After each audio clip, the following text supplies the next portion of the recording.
Okay, Dennis Fisher, and it's 6:47. Oh, wait a minute, David. Okay.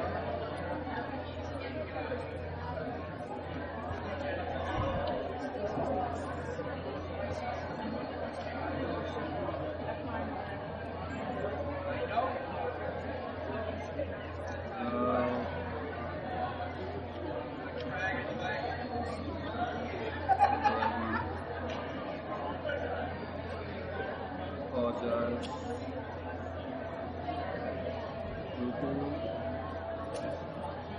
Oh, here's the one. I'm ready. Okay. So there's a beautiful white sphere of light around you, and this sphere is a vehicle for the light that you invoke through meditation to be amplified and to travel to wherever you desire, and for that light to also return to its source to bless you and to bless your beloveds, your many beloveds. So this sphere has been generated over lifetimes of devotion to God, focus upon the light, mastering the science of stillness, and reverence toward every part of life.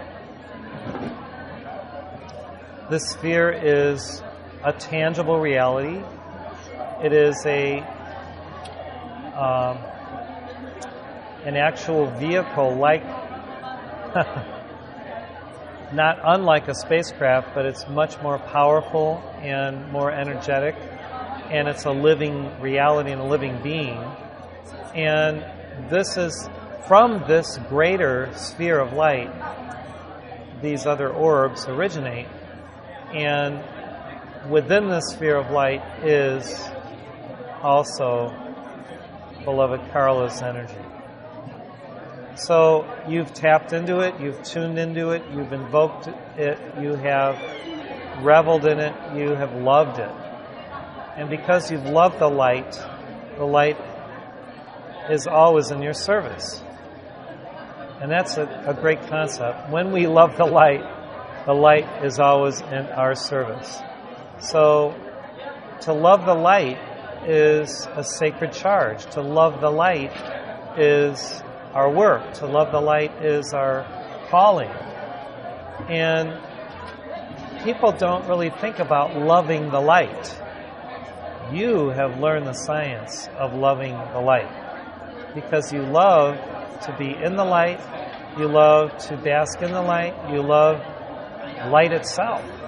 And because you love light, which is a conscious reality, light loves you. And because light loves you, this sphere has appeared and will always be at your beck and call. It will always energize your cells. It will always activate all of these little orbs, wherever they may go, wherever they may be, to do your bidding, to do your calling.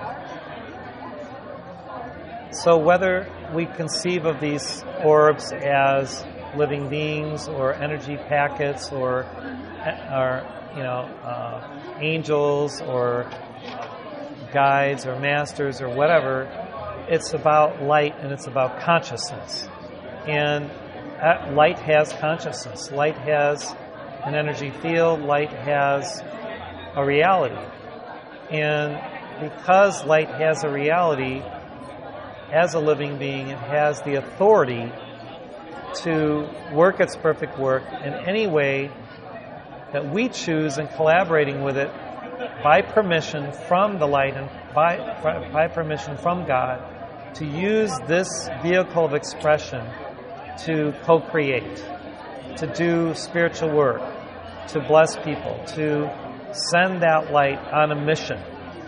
So you've sent light on many missions around the world in your meditation practice. And this is a practice. This is a spiritual practice to send light on a mission. Because it has intelligence, it has consciousness, it has the ability to alchemize anything, to recreate things, to morph into any energy field it requires to fulfill its purpose, which is assigned to it by a conscious being. Light garners spiritual substance from the etheric and deposits that spiritual energy as actual substance of an ethereal nature to fulfill its directed purpose by a conscious being, an initiate upon earth. So this is one of the teachings of the solar sciences of light, that light is a living being and it follows the impulses of the directed consciousness of the individual who calls upon it and uses it as a vehicle for the expression of God's love, God's virtues. Now that you have this sphere of light, which is very large, larger than your aura, it has more power to do work for God through you, for the Great White Brotherhood, anywhere, everywhere you choose to so associate with it and to activate it. And this is your assignment. If you choose this mission possible, if you choose to accept this mission, it is to use this cosmic orb of light to do alchemical works 24/7 and to give it many, many, many assignments, because the more it is active and busy, the happier this light is. Isn't that amazing? So, and the happier you will be, because every time the light flashes forth and does some mission and performs an alchemical work, the happier is the individual for whom it is serving, whom it is serving. Why? Why is that? Because there is an immediate transmission of the joy of the fulfillment of a purpose and a mission, both to within that light itself and around where it works, and to the one who has sent it forth by command in the I Am name, because that is the dynamic that occurs. There's an instantaneous communication back to the source. It's like, a scout going out on a mission and reporting back by walkie-talkie or radio or whatever.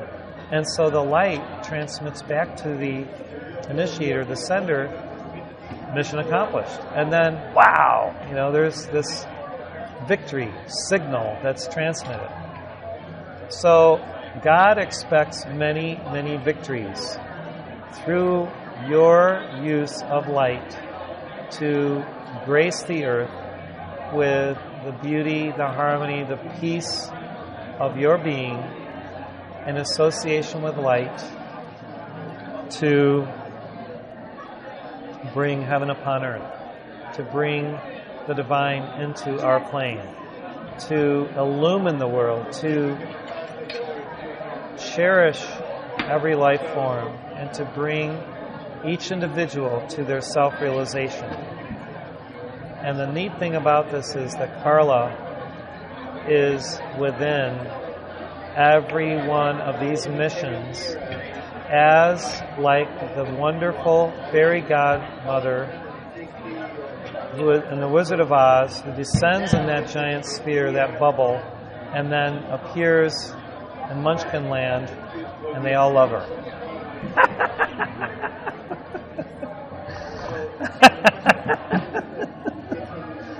And you should see her garments and her wand.